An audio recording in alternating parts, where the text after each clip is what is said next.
An update on an election story out of Spotsylvania County. We first told you about voters complaining about a candidate handing out misleading sample ballots 2 weeks ago. And since then, voters tell us these misleading tactics have now escalated.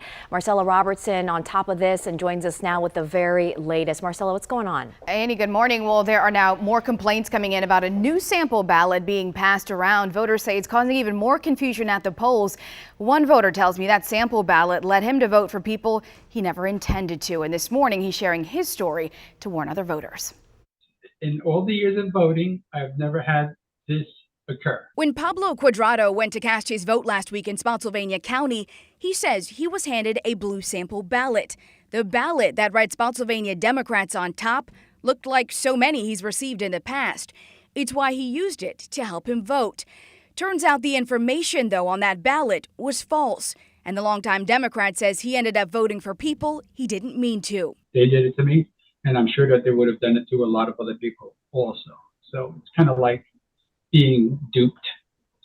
Not a good feeling. A few weeks into early voting in Spotsylvania, voter complaints started popping up about these misleading ballots being passed out by a candidate, Nick Ignacio. He's running for clerk of court. Since then, voters say he's handing out new, even more confusing information. Ignacio's sample ballot is on the left and looks almost identical to the one authorized by the Spotsylvania Democratic Committee on the right. But if you look closer, Ignacio's name is circled, suggesting he's backed by Democrats, when in fact he isn't endorsed by either Democrats or the GOP party. The only major difference is at the very bottom. The ballot with the false information says paid for by voters of FVP, an organization created by Ignacio. Though misleading, it is not illegal. Sample ballots are allowed to be printed and distributed even if the information is false. According to Virginia code, they just can't be printed on white paper. If you can't win honestly, then that says something about you as an individual. I mean, it's why do you have to cheat to win? It's ugly.